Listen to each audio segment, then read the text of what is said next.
Welcome to the Spa Girls podcast, the self-publishing podcast for authors. You're in the right place for the best writing, marketing, and publishing advice, plus interviews with industry experts and best-selling authors. I'm Cheryl Phipps. I'm Scheuerer. And I'm Wendy Vella. And we have no Trudy J today. She's not here. So it's just the three of us. And we have an amazing guest back in the spa, Helen B. Scheuerer. Welcome back, Helen. Thanks for having me back. I think this is my third time. You're going to be one of us soon. Yeah, you're one of the rare club, the three club. We are. There's only single digits of those people, so it's She's done well. I'm very special. You are, and a huge congratulations to Helen today because she's launched a new book, and it is called How to Launch a Successful Series. But before we kick into that, Shah's going to read the bio. Okay. Lovely.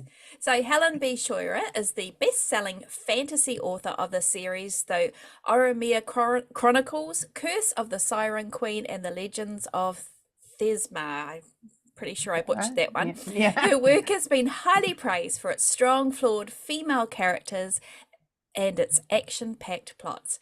She also publishes advice for authors with her nonfiction series, Books for Career Authors. Helen's love of writing and books led her to pursue a creative writing degree and a Masters of Publishing. She has been a full-time author since 2018 and now lives amidst the mountains in New Zealand, where she is constantly dreaming up new stories. Wow. So again, welcome, Helen. It's wonderful to have you back again. Thanks, guys. Thrilled to be here. Well, the first question I actually want to ask is, can you tell me why you wrote this book in particular? Yeah, sure. So I think the last time I talked to you guys, we were talking about my first nonfiction book, which was How to Write a Successful Series. Mm-hmm. And I was telling someone the other day, that book was actually much bigger initially, and it encompassed the writing and the publishing and the marketing. And it ended up being quite a big book. And so my friend Sasha, who you've just had on the show, I think, she and I beta read for each other. And she basically said, you've got more than one book in this book. And so then I sort of split it up and decided I would do the first one, How to Write a Successful Series. And then the sort of natural follow on to that was How to Launch a Successful Series, which sort of incorporates the publishing and marketing aspects and the strategies behind that sort of thing. So, yeah, and I think out of the two, this one's my favorite because it's very strategy focused and I love all that sort of stuff. So yeah, that's sort of the story behind that. If anyone is evidenced by the beautiful background behind you with the organized, you need to go to YouTube and look at Helen's beautiful charts on her wall. I just want to just stand there in awe of that organization. And I'm guessing that's envy. Total. There's colours, there's coordination, there's lines, there's linear paths. It's a work of art there behind. Oh, thank you. I get a lot of joy from it, but that's like the nerdy side of me just loves that stuff. Yeah. I would love to be like that. Like I would love to be nerdy. I've never written a chart in my life, but that looks awesome, man. I just like that on my wall. The problem is when it doesn't go to plan and you've got to change it all. Okay. Yeah. Well, let's start with a basic question. I think Shah wanted to ask this one. Yeah, it was really just, what do you define as a series, Helen? So I suppose there are different types of series, but generally it's a group of books that are grouped together by a theme or something like that. But in terms of how I view it, there are two types. There's a dynamic or like a subsequent series. So you've got book 1, book 2, book 3, book 4, and you've got to read them in order, and it's the same narrative throughout, same characters. Or you've got a static series, which is more common in, I suppose, contemporary romance or crime, where you have either one character and one detective case, for instance, per book, and you don't have to read them in order. You can pick them up wherever. Or say contemporary romance, where it might be a new couple per book. And so a plot self-contained to one book, and maybe the series works its way through the family or the group of friends or something like that. So those are my sort of two definitions. You've got the bingeable, you have to read from start to finish, or you've got each story is self-contained in the series, but it's still a series because it's either set in the same place or it follows through a cast of characters, or it's the same detective and he's got a different case per book, that sort of thing. Yeah. And we're so we're going to link in the show notes to the 2 previous episodes that we've had with Helen, particularly the one on writing a series and why you should, and why we always recommend that you, as an author, that you think about your work in the form of a series. And so, yeah, I'll just put that in there so we can leave that to one side. Yeah, I think we talk a lot more about this particular topic in that previous episode, because it's covered a lot more in depth in that particular book. Yeah. Just looking at the blurb on the book, we'll sort of work our way through some of the things there. But I just want to touch on back matter, and you talk about optimizing read through. Why do you think back matter is so vitally important in series? Well, just because that is your prime real estate for selling the next book in the series, and it can determine whether people just close the book and go do something else, or they click and buy the next book. And I suppose, like, back matter, I think we talk about newsletter signups, website links, pre-order links, author bios, requests for reviews. So that is all your back matter. But when we're talking about optimizing back matter, I'm specifically talking about optimizing it to catch that next sale while that lead is hot. So especially for series, it's like built perfectly for that, whether you write a dynamic series or a series of standalones, interconnected standalones, a static series, because that reader hopefully finishes the book and wants more. And if the link is right there, and one thing that I've learned, so I used to, previously in other series I've done, I would do all the things, have the request for review, have the newsletter sign up, have the acknowledgements, like before all of that stuff. So now I sort of twist it around so that the first thing that you get when it says the end is, do you want to know what happens next? Click here. And it's not even a new page. I might do an ornamental break or something like that, but it'll literally be, here's where you get the next installment of this story. And that's worked really, really well, because somebody can absolutely love that story and be completely addicted, want to binge it, but if you've got your acknowledgements, your author bio, request for review, whatever else all in front of that key thing, they might not actually get to that link. So that's, I talk a bit about that in the book. It's just how to sort of structure that and really utilize that one click link at the end. I think it's vitally important. I think like back matter, I know Cher's probably the same as me. We've changed ours quite a lot over the years. So many times, because there are different ways to do the same thing, and I think it has changed. Putting everything in there after your book finishes, it does kind of dilute it, doesn't it? It's absolutely. And I suppose it depends on what your personal goal is. Like, so maybe you don't have a book up for pre-order that comes after that one. Maybe it won't come out for another year, and you don't like the pressure of having a pre-order. Like, everybody's different. So then the question becomes, well, what is the goal? Is it to get people on your mailing list so that when you do have that next book ready, you've got people warm and ready to receive that information? Or maybe it's your first book and you're really conscious that you don't have enough reviews. Maybe then it's, please leave a review, it means the world to us authors, blah blah blah. So it depends on what your goals are, what your plans are for the series going forward, that kind of thing. So everybody's different. But it's important to have a clear call to action, isn't it? Yes, I think so, yeah. With that in mind, Helen, with the books that you have, do you change it up in different series? Like, do you always have the same first call to action, as in the next book? Or would you, if you were finishing a series but you would like them to go to another series, do you do that? Or do you maybe do a newsletter one from time to time? I always include the newsletter one after the pre-order, just because I also offer for newsletter subscribers usually related content to that book. So it might be an alternate point of view chapter, it might be a prequel novella. So I've got those assets to then utilize. So I don't want to not say anything. It's just sort Yeah. of what comes first. Yeah. Yes. And in terms of like what I do per series, I guess it changes. So at the end of my first series, I didn't actually utilize pre-orders at all for my first ever series. I only had a book coming out a year, so it was quite different. I launched those books at 99 cents each, and it was also a very different time in publishing. Yeah. Whereas at the end of my second series, I didn't yet have up the pre-order for the next first in series. So that's when I utilized sign up for my newsletter and you will get the prequel story to my new series. Right. Yeah. So it just sort of depends strategy wise what you're trying to do.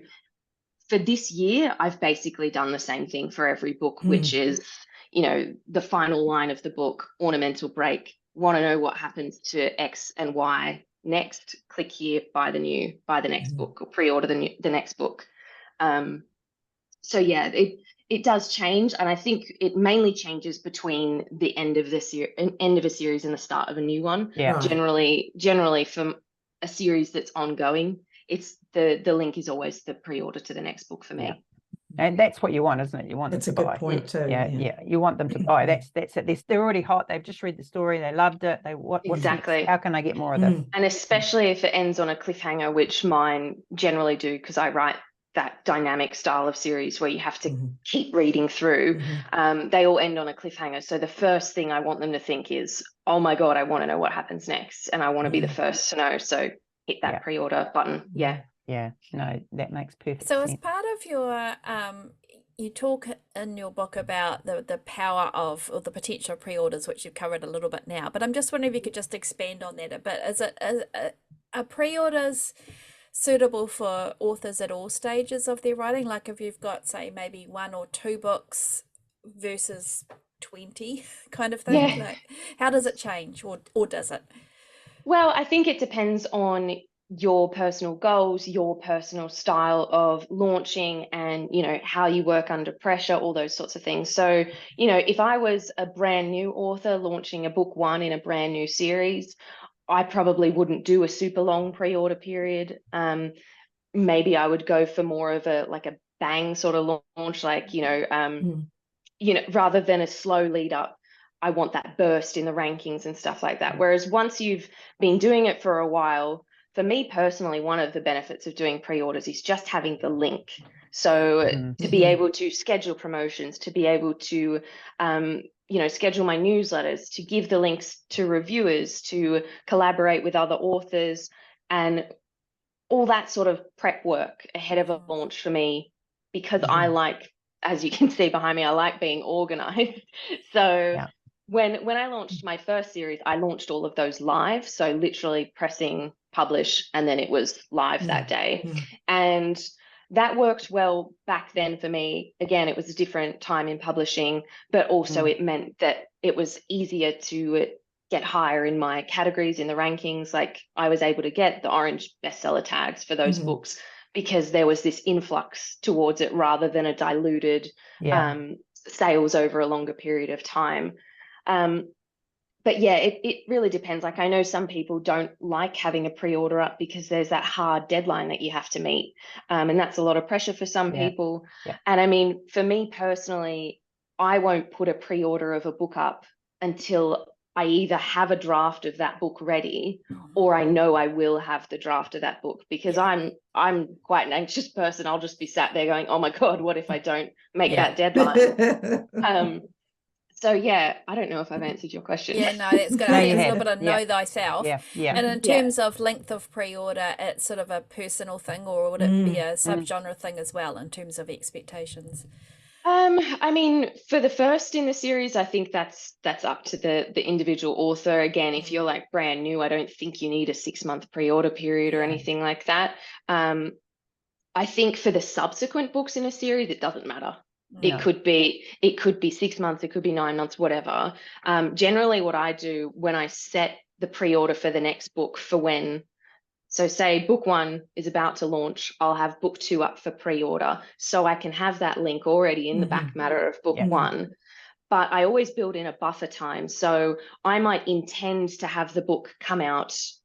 So for example, my second book in the current series came out in September, and I have the third book in the series up for pre-order scheduled for May, but I intend to bring that forward to February. Yeah. It's just having that buffer time in for maybe the proof copies don't arrive in time, maybe the cover designer has a delay, you know, whatever the thing is, having that buffer time then takes a little bit of that stress off. And then you have the added bonus of saying to your readers, if you think the book's coming out in May, hey, you know what, Christmas surprise, it's coming out in February, and that's like an extra boost of promotion and excitement and buzz and all that sort of thing. So yeah, I think it's a combination of personal preference and what your goals are. Like I suppose the big question often with pre-order versus a shorter pre-order or launching live is the rank or bank sort of argument, I suppose. So I mean, if you're unaware, like we mentioned, if you have a long pre-order, the sales are diluted across that period. Whereas if you have a shorter pre-order or a live launch, all the sales that happen then contribute to that day's rank and that day's sales. So you're more likely to get a higher rank if you have a shorter pre-order period or a no pre-order period, as opposed to like 6-9 months. But then you've got, would you rather capture that hot sale while it happens for the pre-order, or sort of gamble with maybe they miss the fact that the book launched? So there's pros and cons, and it again just depends on what your goals are. As your career expands, you might adjust that. 100%. Yeah. And you also get to understand your own publishing stresses and speed and just how long things take. And I think when you're starting off, I think building in a buffer, you know, no matter how long the buffer is probably a good strategy. Yeah, absolutely. And I mean, you might find, like I've certainly found throughout my career, I went from publishing 1 book a year to now I've done 4 books this year. But that didn't happen overnight. That happened across 6 years of me learning, relearning, optimizing my own production and the way I do things. And I've gotten faster at writing, but I've also got more streamlined in terms of all the other bits and pieces. So what you do today doesn't need to be what you do in 6 years' time. No, absolutely. That's a really important, everything. Important point, actually. Everything right across the board with covers, right through blurbs. It can be adjusted and changed. Yeah.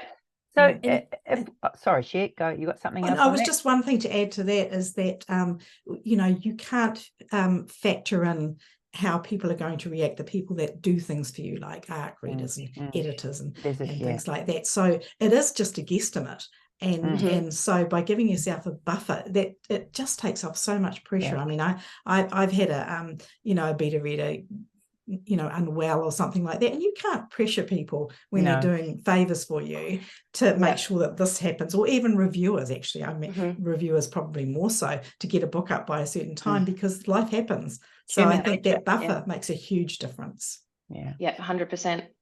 Okay, so I'd like to talk a bit about timing around launches and things like that. I mean, for sort of impact and visibility, things like that. Can you talk us through that?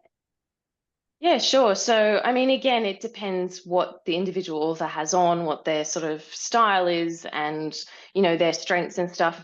For me personally, like I said, I've gone from launching 1 book a year to I've done 3 fiction launches this year, and all of them have been what I would call major launches. Like they've had ARC team, street team, Instagram book tours. I've done a big influencer marketing campaign myself. What else have I done? Loads of stuff. Each one has been quite a huge undertaking. So knowing that that's the style of launch I wanted to do, I have to start everything quite far in advance. Which means having the book ready. And that, I mean, like a physical print copy, especially if you're wanting to do like influencer marketing or anything like that. So I would say, for example, Blood and Steel, which is the first book in my current series, came out in February this year. And I started the launch planning for that book well over 3 months in advance. And that's because I needed to make sure that I had enough time to physically send things to people. Yeah. I wanted the lead time for booking tours, because a lot of these like tour companies now, they book 3 months out in advance. There'll be particular influencers who need 2 months notice to receive and read a book. All those things. And I also tend to schedule everything. I schedule all my social media, I schedule all my newsletters. And that takes the pressure off me mentally, and it gives me then the space to keep writing throughout that period.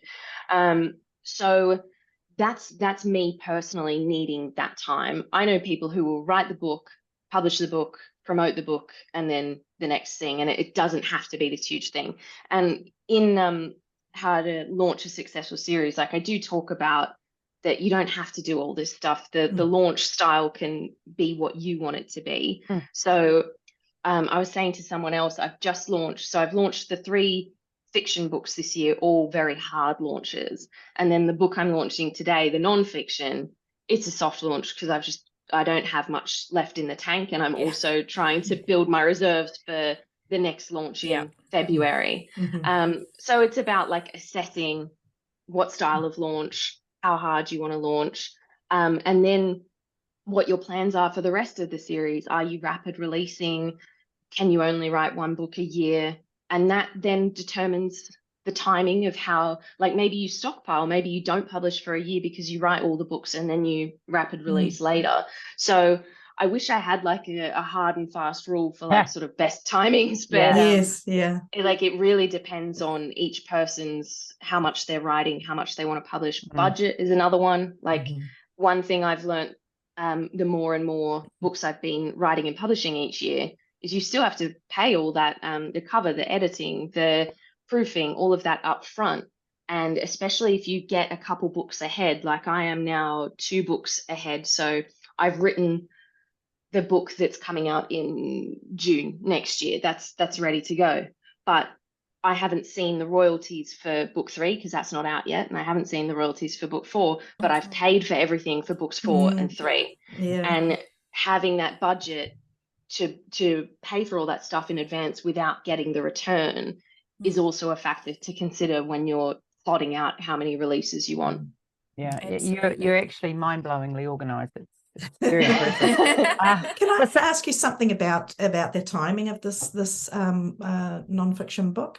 Is the fact that it's coming out just before Christmas? Was that planned? Like, we hear so much talk about people not publishing in December or rah, and I'm not sure I'm convinced one way or the other, but do you have a stand on it? My sort of stance, which who knows if it's right or wrong, but my sort of stance, particularly with nonfiction, is it's actually a good time for nonfiction because everybody's thinking about goals for next year, what they want to achieve. Like somebody might think, oh, I'm thinking about launching however many books, but I'd really like to have a think about that beforehand. So I'll buy this, this nonfiction that tells me how to do this. And it goes for everything, like writing and publishing, but any sort of goal setting, any sort of like question that you have about life or whatever that you have a book about, that's applicable. Like new year, new me, I'm going to to everything. So good point. That's my thinking with the nonfiction anyway. Totally makes sense. I think also it comes down to how many books you've got, because I think if you're a well-known writer and you've been writing for a while and people are looking, it doesn't really matter if you put it in December because your people will buy it. 100%. Right? And also maybe where it sits in the series. Like if it's a book 1, like that might be a hard sell, but if people have been waiting for that book 3 in the series, you probably publish it whenever.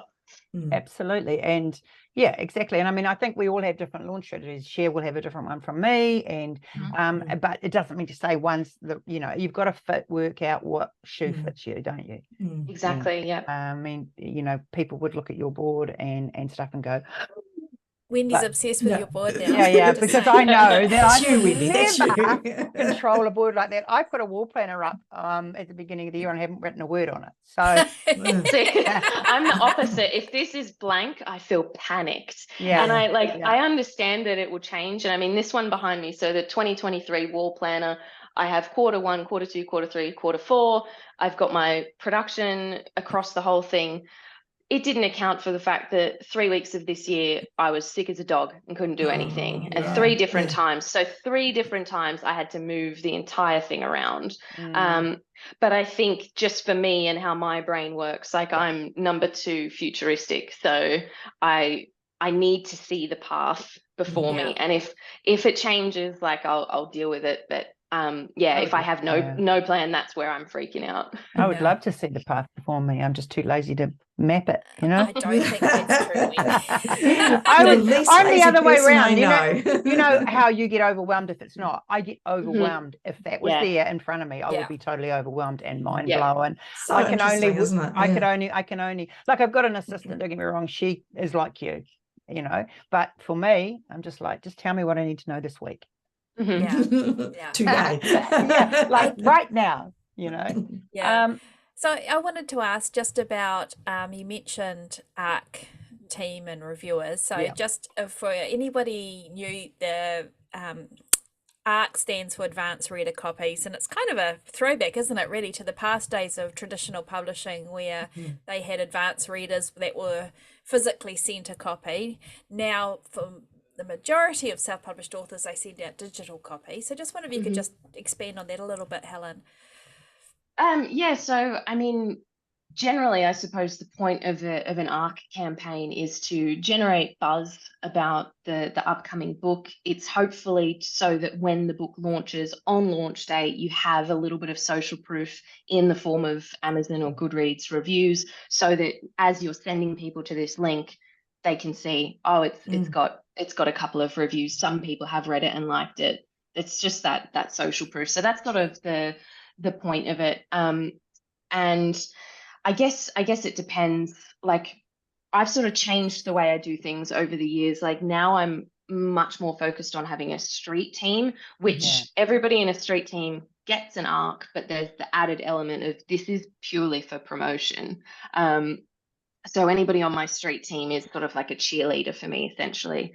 And I have a very basic ARC team, but I'm much more involved in the street team. And the ARC team is one that has just built up over the years. Like, I've been doing this nearly 6 years full time now. And even though I've pivoted into like another subgenre of what I originally did, there is some crossover audience between young adult epic fantasy and adult epic romantic fantasy. Like, there is some sort of crossover there. So some of the reviewers I've got on my ARC team I've had since book 1. And every now and then I'll do like a call out on, there's a couple of Facebook groups that do ARC readers for, and then insert genre here. And you can create like a expression of interest Google form that, and my ones tend to be quite extensive in order to weed out anybody who I pretty much instantly know won't like the book. And so I would just post a form like that and then build the ARC team from there. And how it sort of works is I generally give people 4 weeks to read the book, but I know people who send ARCs the week of release or the week before. But so I use BookFunnel, which you guys have talked about a couple of times on the podcast. So that's a software where you upload your digital files, and then you can create landing pages or certified mail campaigns that, you know, you upload your email list to, of your ARC readers who you've obviously gotten their permission to email. And then they get sent here's your copy of XYZ book to review. You know, you can include a note from the author. Generally, I always include a note, make sure that they know it's an ARC, so that there might be the occasional typo or whatever. I let them know it's absolutely fine if you don't like the book, but please don't tag me in a negative review. Please don't like it, hold off on posting your review until after the promotional period, so you don't, you know, damage all the hard work I've done in the lead up. And also, if you love it, post about it on social media. Feel free to tag me in anything positive, like I'll repost, love all that stuff. And the date that the review is expected, which is usually launch date. And I usually do a certified mail campaign, which allows you to do 3 emails to the ARC team. So you get the initial, here's your review copy. Then to anyone who hasn't opened that email, they can be sent another email that's like, hey, you haven't opened your review copy yet. Here's where you download it again. And then you can do a follow-up email that's like, hey, book's live. Now's the time to post your review. So that's generally how I do it. So can you tell us how your streets team started and what they actually do for you? Yeah, sure. So when I first started publishing, I had what I thought was a street team. It was just a Facebook group. I think there were 16 people in it. 2 of the people were related to me. Another person was like, I don't know, like it was one of those. And it was literally just like, can you please post the cover on cover reveal day?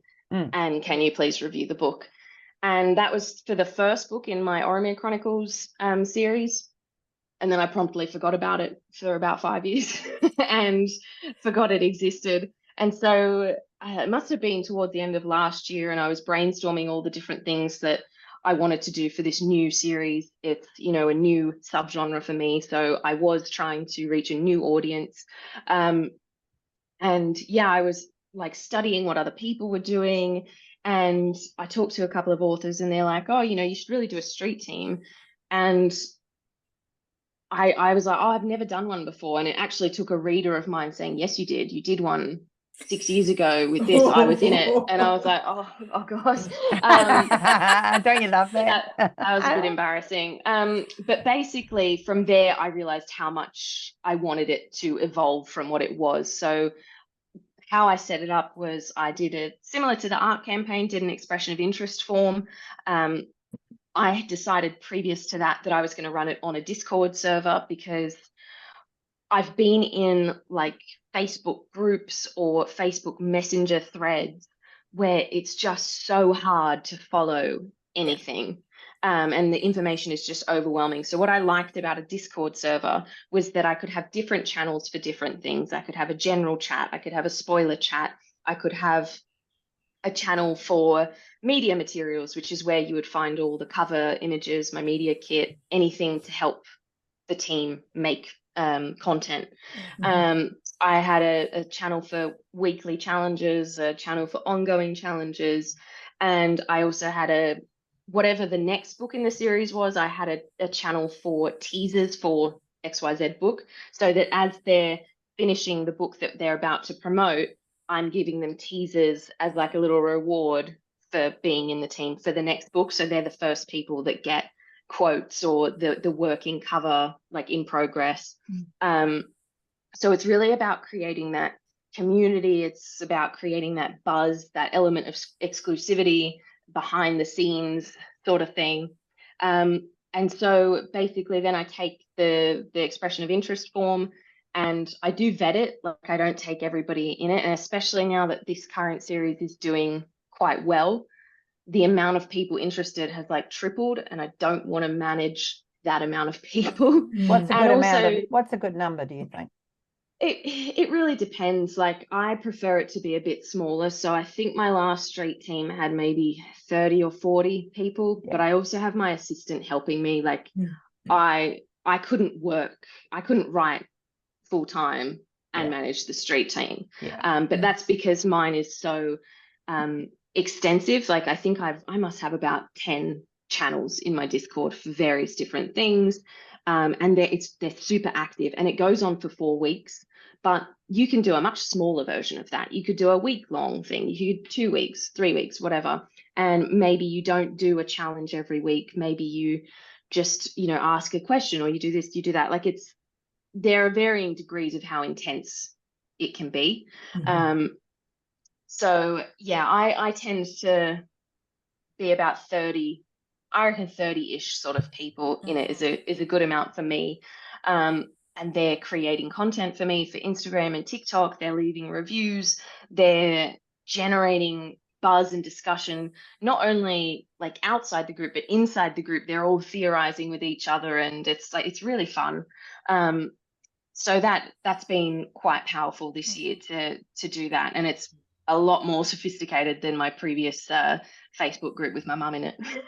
Did you get any pushback from the initial recruitment of potential members that it wasn't on Facebook? I'm just sort of thinking my immediate thought is we kind of used to Facebook, and I totally agree with groups. It's becoming impossible to keep track. That's if people get notifications. It's a post in the group for a start. Discord to me is Gen X is sort of slightly more technical for people to kind of negotiate. How did you kind of talk people through that, or was that part of the Google form? So you kind of that was setting the it was part of the rules. Google form. So it literally says you must be willing to either have Discord already or get a free Discord account to be involved, and you're agreeing to actively participate. And to be fair, most of them already had a Discord, because there's a lot of, especially in romance, or maybe it's fantasy romance, there's a lot of Discord reader groups and stuff.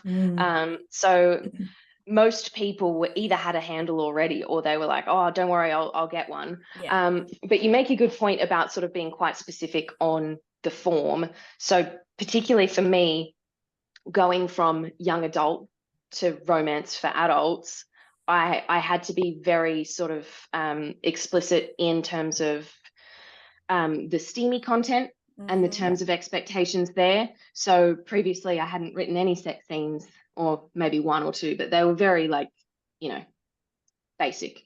And whereas this series is quite a bit steamier.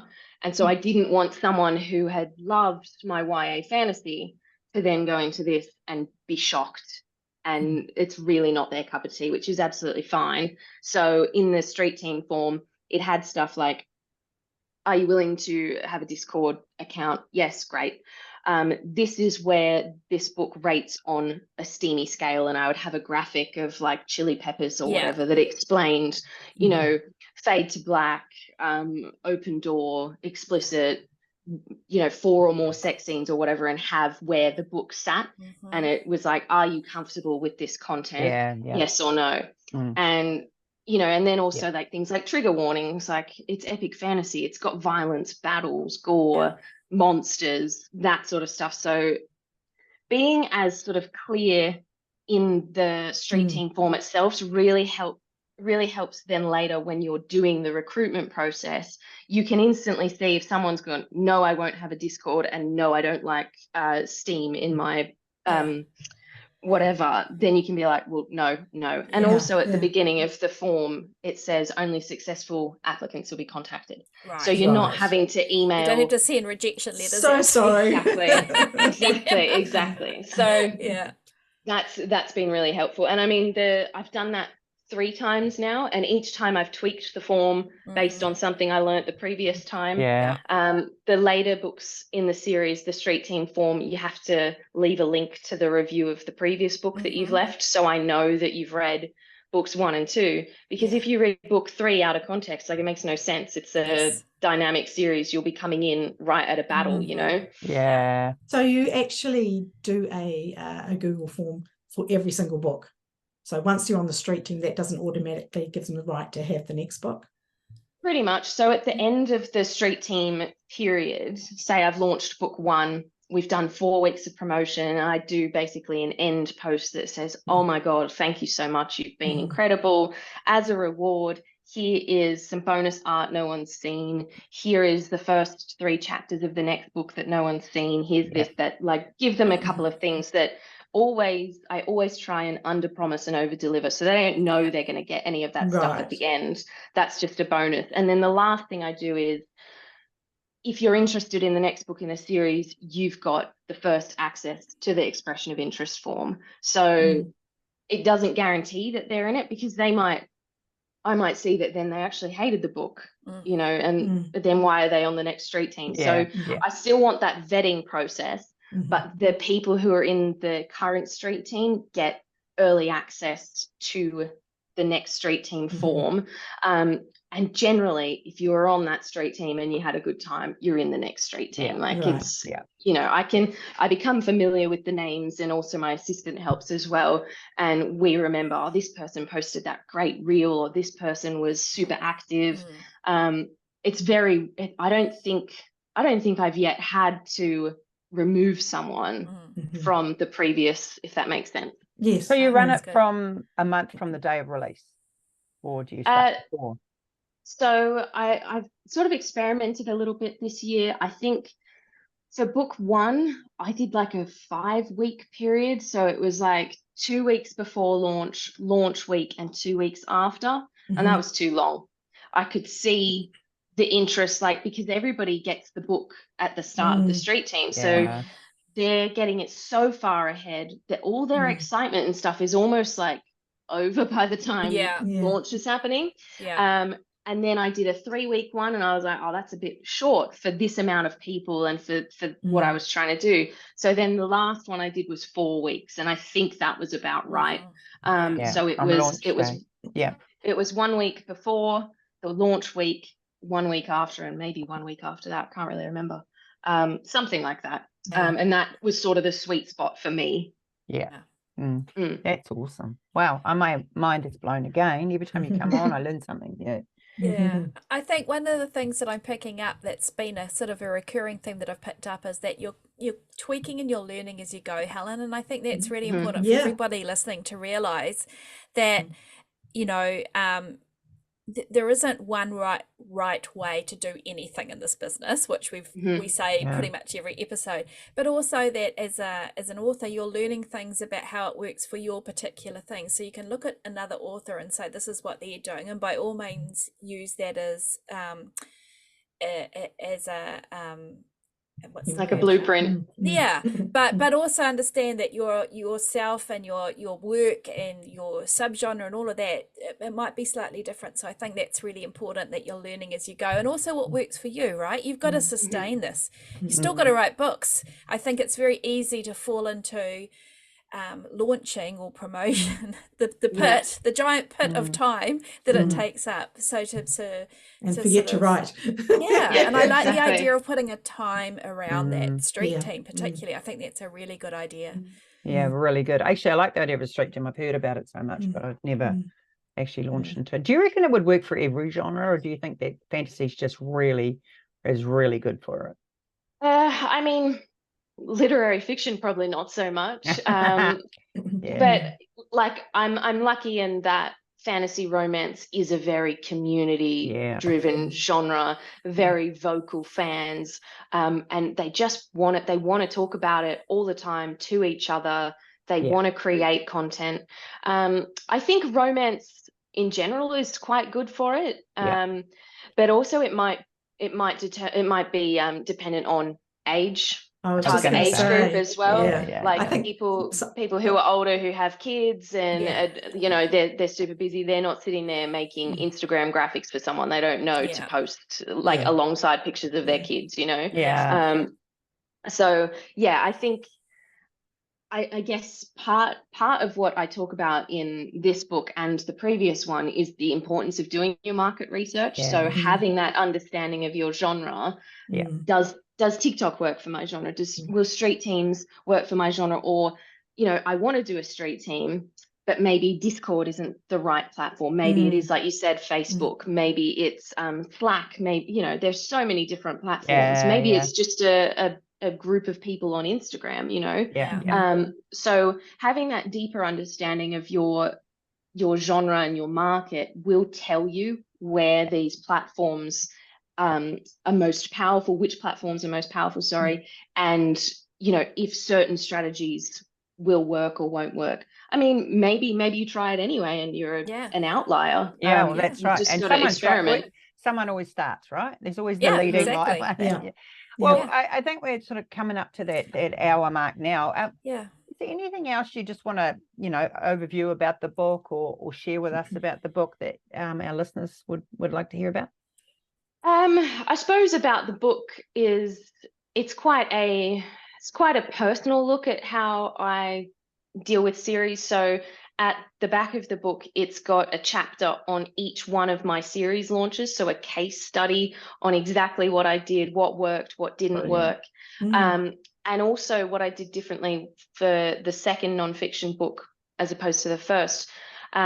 Was I actually went out and interviewed quite a lot of authors for this book. So I'm very conscious of, I don't want to just be like, this is my way. And I don't want to say my way is the right way. I want to give a more well-rounded view on how people do things, how people feel about it, what worked, what didn't work. So I interviewed maybe 10 or 12 other successful series authors for this book, and they were very generous with their time and knowledge. And so a lot of most of the chapters have other points of view in it from people in our industry who are killing it. So yeah, that's just something to think about. Yes. So everybody Awesome. needs to read this book. Just Yeah, saying. get in there. So where's the best place for people to find you and this book? Well, this book is available wide. All my nonfiction is wide as opposed to my fiction, which is in KU. So yeah, Amazon is obviously a big one, but it's everywhere. It should be everywhere, depending on what's decided to link and what hasn't. Yeah. So yeah, the book you can get anywhere, and it's available in ebook, paperback, and hardcover. And as for me, you can find me helenscheuerer.com. I've got a bit in my menu for authors specifically, so you can sign up and get bonus bundles for, series checklist, launch checklist, that sort of stuff. And then yeah, my fiction is I usually am most active on Instagram for fiction. So you can, and I mean, that might be an interesting thing just to look at in terms of, you can see my launch strategy through Instagram, like what I'm posting content wise. And yeah, that's about it. Cool. We'll make sure to put all those links in the show notes as well. And we can be found at spargirlspodcast.com, and we are on YouTube at Spar Girls Podcast. And again, you need to go and look at this recording if you're listening to it, just to see the glory of Helen's beauty of Helen's board. Backdrop there with your organisation, and Wendy salivating over it. Absolutely. And me and Cheryl, to be fair. Yeah. Hey, we can also be found at patreon.com/Spar Girls Podcast if you'd like to join us for the new year in our Facebook group and maybe get some coaching from us. So brilliant. That's where we are. Thank you so much, Helen. It was wonderful. Thank you, Helen. Thanks, guys. You'll be hearing more from us next week. But bye. See you later. Thanks for listening. Keep Bye. well. Bye. Bye.